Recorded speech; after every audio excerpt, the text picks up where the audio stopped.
राशीला जाऊन तिचं तिला खाता येत नाही, पण गिरिजा जे करते ना तर ते सगळं तिला करायचं असतं.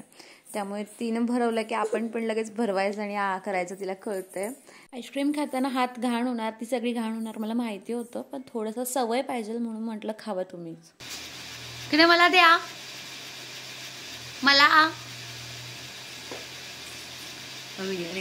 चला त्याचे शूट करा की मला द्यायला आले होते. हा थँक्यू गिरजी मला करा गिरजी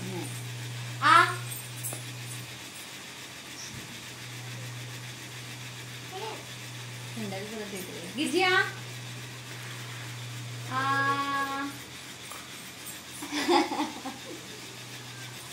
थँक्यू. काय करते बघ डोक्यात पण तुझ्या.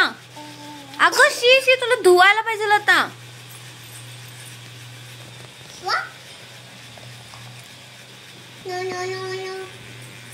नो नो नो सांग तिला. Wash your hands. Wash wash म्हण तिला. वॉश.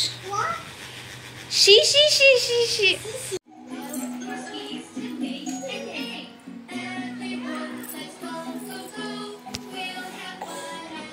गिरजी काय करते? काय काय पण टाकतात त्याच्यात, काय पण टाकतात. हा बिना निवडलेलं टाकतात. काय करायलेस तू? काय करायलेस तू? काय करायलेस तू? काय पण टाकायचं. नो नो नो आता ते नाही टाकायचं. नो नो नो ते नाही नाही. मी देते निवडून. इथं इथं ठेवणार, तेच टाकायचं फक्त. तर बरेच दिवस आहे ना मला व्हेज पांढरा रस्सा खायची खूप इच्छा झाली होती आणि मला स्पेशली तो बनवून खायचा होता. कारण व्हेज पांढरा रस्सा, प्युअर व्हेज हॉटेलमधला पांढरा रस्सा कोल्हापूरमध्ये आम्ही भरपूर हॉटेल बघितले तर कुठेच नाही आहे. म्हणजे झोमॅटोवरती तर दिसत नाही आहे कुठेच. पण फुलेवाडीला एक हॉटेल आहे कोल्हापूर डायनिंग, काहीतरी कोल्हापूर डायनिंग येस तसंच. तर तिथं मिळतो आणि खूप छान पद्धतीचा मिळतो. म्हणजे आम्ही साधारण आता भरपूर वेळा त्या हॉटेलला जाऊन आलो आहे, पण ना ते खूप लांब होतं. म्हणजे साधारण अर्धा पाऊण तासचं अंतर कट करून मग तिथं जायचं. मग तिथून आम्ही जेवत नाही कधीच, या दोघींना घेऊन जेवणं पॉसिबल होत नाही. मग आम्ही घरी येतो आणि मग ते खातो वगैरे, असं भरपूर मोठी प्रोसेस आहे.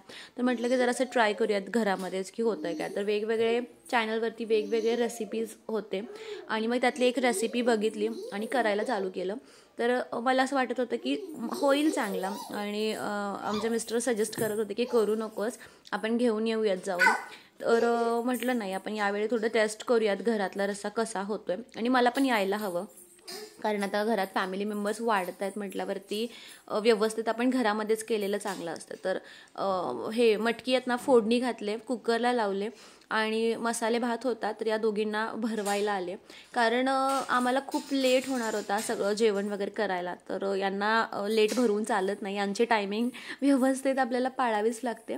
तर मग आले आणि फास्टमध्ये यांना मसाले भात जो आहे तर तो भरवून घ्यायला चालू केला.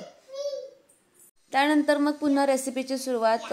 काजू आणि खसखस सुरुवातीलाच गरम पाण्यामध्ये भिजत घातली होती आणि हे जे मटकी आहेत ना तर यांना छान फोडणी देऊन मग मी कुकरमध्ये शिजवून घेतलं होतं.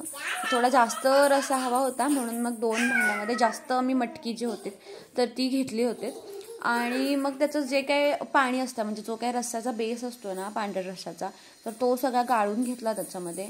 त्यानंतर मग पांढऱ्या रस्स्याचा मसाला आणला होता, त्याच्यामध्ये रेसिपी दिली होती पण ती व्हेजची नव्हती, नॉनव्हेजची रेसिपी त्याच्यावरती ॲड केली होती.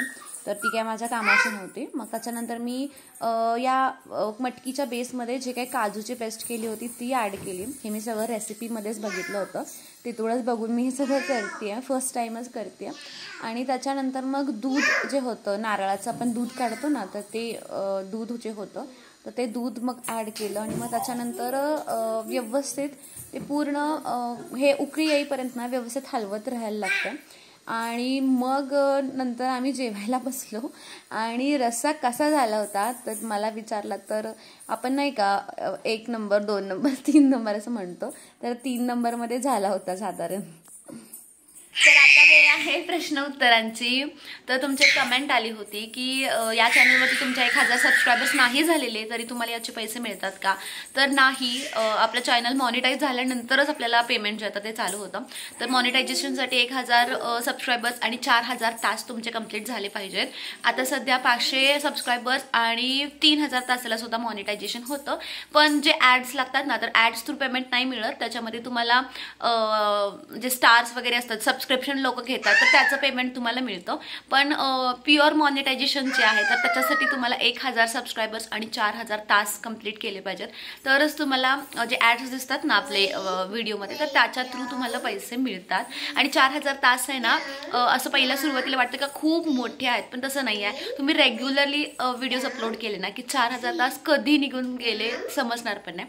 आता माझा हा जो नवीन चॅनल मी ओपन केलेला ना, तर याच्यामध्ये ऑलमोस्ट आता 500 तास कंप्लीट झालेले आहेत. सबस्क्रायबर्ससाठी शॉर्ट्स अपलोड करावे लागतात, बट माझ्याकडे आता तेवढा टाईम नाही आहे की शॉर्ट्स एडिट करून मी अपलोड करेन. बट येस, मी आता थोडेसे एफर्ट्स घालणार आहे यूट्यूब चॅनलमध्ये. त्यामुळे लवकरात लवकर माझा हा सुद्धा चॅनल जो आहे तर तो मी ग्रो करण्याचा प्रयत्न करणार आहे. सोबतच अजून एक कमेंट होती की फेसबुक मॉनिटायझेशनचं एक सेपरेट व्हिडिओ बनवा. तर येस, नक्कीच मी बनवेन फेसबुक मॉनिटायझेशनचा. आपला जो मेन चॅनल आहे ना क्षितिजा भाट, तर त्या चॅनलवरती मी तो अपलोड करेन.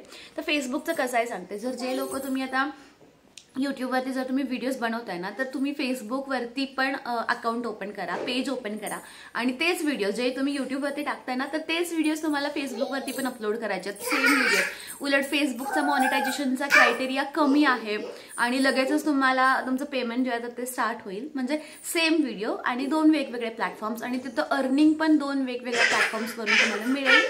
त्यामुळे नक्कीच जर तुम्ही फक्त यूट्यूब करताय तर नक्कीच फेसबुक सुद्धा कन्सिडर करा पेज थ्रू आणि अर्निंग तुमची चालू करा.